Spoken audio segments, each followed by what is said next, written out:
Top Tech në Top Albania Radio. Përshëndetje miq dhe mirë se vini në një tjetër episod të Top Tech me mua Mateo Kadriun. Sinqerisht, sot kemi disa tema shumë interesante, ndaj mos u mbisni asnjë sekond.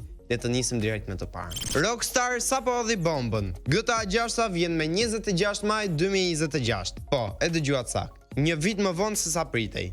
Por çfarë janë edhe 365 ditë pritje kur kemi pritur që nga viti 2013. Loja do të na çojë në Leonida, një shtet imagjinar i frymëzuar nga Florida, ku do të ndjekim aventurat e dy protagonistëve, Lucia dhe Jason.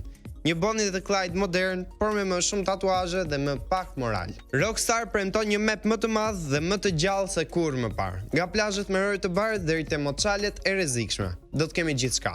Dhe po, edhe teknologji të reja si beer physics, sepse kush nuk do të di si lëviz bira në një botë virtuale. GTA 6 do të jetë i disponueshëm për PlayStation 5 dhe Xbox Series X dhe S. Për përdoruesit e PC-s na vjen keq, por do duhet prisni pak më gjatë, se zakonisht.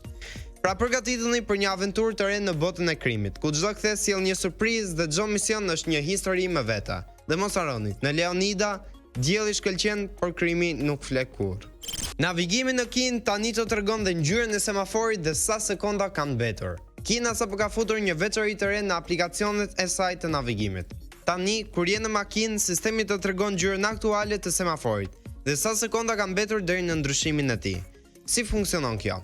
Aplikacionet të ndryshme përdorin të dhëna për të analizuar sjelljen e makinave në kryqëzime dhe për të parashikuar ndryshimet e semaforëve. Kjo do thotë që edhe nëse je disa makina larg semaforit, mund të dish saktësisht kur do të ndryshojë ngjyra.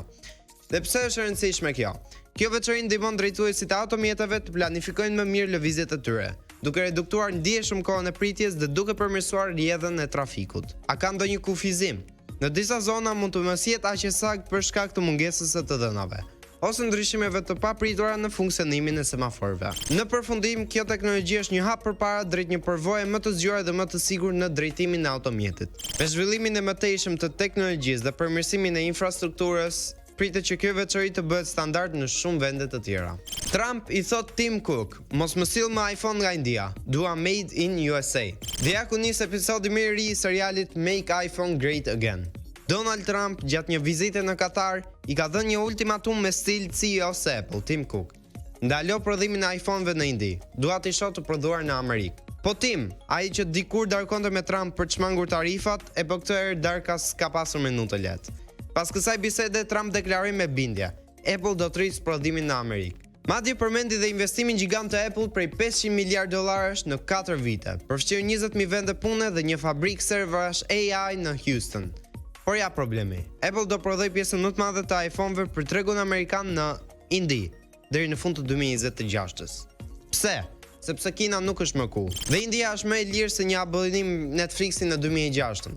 Foxconn po ndërton një fabrikë gjigande $433 milion në Indi. Dhe aktualisht 20% iPhone-ve në botë prodhohen atje. Në fund të ditës një iPhone mbetet iPhone. Edhe nëse monton një inxhinier në Indi me sy të skuqur nga turni natës, hapet një robot në Texas me kabele cowboy. Okej njerëz, mbajeni pak frymën. Tani nuk kemi më vetëm ChatGPT, Alexa apo Siri. Kemi dhe Cluely. Dhe po, është një copës inteligjente artificiale që duket sigur është kollaj bifshet mes ChatGPT-s dhe Tony Starkut. Por kë është Cluely? Për ata që kanë provim në 8 të mëngjesit, takim në 9, një mbledhje që ta ha shpirtin në 10 dhe akoma nuk e pirë një kafe. Cluely e merr gjithë presionin tënd dhe e kthen në dokumente, përgjigje, përmbledhje dhe ide të gatshme.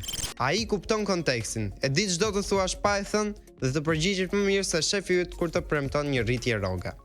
Po pra, Cluely është AI që të kalon çdo situatë sikur po përdor një cheat code në jetë. Tani pyetja është, do vazhdosh përdorësh ChatGPT-n apo do përdorësh Cluely dhe t'i japësh jetës një update? Alpha School, shkolla ku mësuesit janë robot. Po njerëz, Amerika ka bërë prap. Ka krijuar një shkollë ku nuk ka mësues, dhe kjo nuk është ndonjë ëndër e ndonjë nxënës rebel. Ky është realiteti. Quhet Alpha School dhe me një zinxhir shkollash në Texas dhe Florida, ku fëmijët mësojnë vetëm 2 orë në ditë me AI dhe pjesën tjetër bëjnë jetë. Jetë. Pra rëni mësuesin tani është një aplikacion që ju jep notën dhe s'ka emocione për t'ju falur. Platforma 2 Hour Learning përmban aplikacione të zgjuara që të mësojnë gjithçka, nga matematika te letërsia. Pra funksionon vërtet. Të dhënat janë të tyret, s'kemi prova të jashtme. Si të thuash, e kam bërë detyrën, por e kam harruar në shtëpi. Ferrari sapo ka hedhur në treg 296 speciale, një bish hibride me 880 kuaj fuqi që kombinon një motor V6 3 litrësh, me një sistem elektrik të përmirësuar. Me peshë të reduktuar dhe aerodinamik të avancuar, kjo makinë është projektuar për të ofruar emocione të pastra në çdo kthes. Risi të veçanta të kjo makinë: ka një extra boost mode, një funksion që ofron shtesë fuqie në dalje të kthesave, i huazuar nga SF90 XX. Ka flet aktive, përshtatet automatikisht për të maksimizuar qëndrueshmërinë në shpejtësi të larta.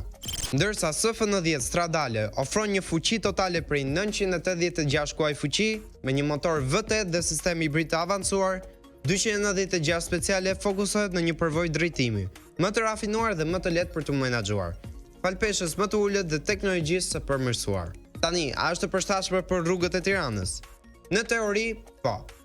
Por me gropat e befasishme dhe trafikun e paparashikueshëm, ndoshta do të ishte më mirë ta mbani këtë perl për udhëtime jashtë qytetit ose për ndonjë pistë të dedikuar. Le të jemi realist. Nuk do doni që një makinë me këtë çmim dhe performancë të përballet me sfidat e përditshme të rrugëve tona. Imagjinoni këtë, një anije që të lejon të ecësh në fund të lumit pa u lagur as pak. Jo, nuk është ndonjë truk magjik, por teknologjia e çmendur e Diving Bell Ship. Këto anije të specializuara kanë një dhomë të mbyllur që ulet në fund të lumit dhe mbushet me ajër për të krijuar një ambient të thatë brenda. Kështu zhytësit mund punojnë në thellësi pa u zhytur vetë në ujë. Një shembull i shkëlqyer është Carl Strat, një anije ndërtuar për të operuar në lumin Rhine dhe degët e tij. Me një gjatësi për 69 metrash, nice. Ajo është e pajisur me një sistem të avancuar të pajisjes së zhytjes, që lejon operacione deri në 10 metra thellësi. Kjo anije përdoret për të kërkuar dhe rikuperuar ngarkesat të humbura, për inspektime nënujore dhe për punime ndërtimore në fundin e lumit. Teknologjia përdorur në këtë anije është një kombinim i inxhinierisë së avancuar dhe kreativitetit të pastër. Me sisteme të presionit të ajrit, izolim termik dhe pajisje sigurie, anija ofron një ambient të sigurt dhe të rehatshëm për punëtorët në ujë. Ata mund të ecin në fund të lumit sikur të ishin në një shëtitje të zakonshme, vetëm se në ujë. Elemind, kur truri yt ka nevojë për një buton, flitani. E pra shok, nëse je lodhur duke numëruar delet ose duke dëgjuar tingujt e oqeanit, apo duke shpresuar që gjumi të vijë vet, është koha të njohësh Elemind. Një shërit për kokën që nuk është thjesht një aksesor, por një tru i dytë, që të ndihmon të flesh më shpejt se kur më parë. Si funksionon kjo magji? Elemind përdor sensor për të lexuar valët e trurit tënd, dhe në momentin që sheh se po mendon për emailjet e papërgjigjura, ose për atë mesazh që nuk erdhi kurrë, lëshon tinguj të veçantë përmes një sistemi të përçimit të zërit përmes kockave. Kjo ndihmon në zhvendosjen e trurit nga gjendja e zgjimit në gjendjen e gjumit, pa pasur nevojë për ilaçe apo meditime të gjata. Statistikat flasin vetë. 76% e përdoruesve kanë rënë në gjumë më shpejt. Mesatarisht koha për të rënë në gjumë është ulur me 48% dhe disa kanë përjetuar një përmirësim deri në 74%. Çmimi $350, më lirë se një kurs meditimi dhe më efektiv se një filxhan çaji kamomil. Pra, nëse dëshiron që truri ju të ketë një buton flit tani, Elemind është përgjigja, sepse le të jemi realist, ndonjëherë edhe trurit i duhet një ndihmë për të pushuar. Ky ishte Top Tech për sot. Unë ju falenderoj shumë për vëmendjen dhe dëgjohemi herën tjetër. Mirupafshim nga unë Mateo Kadriu.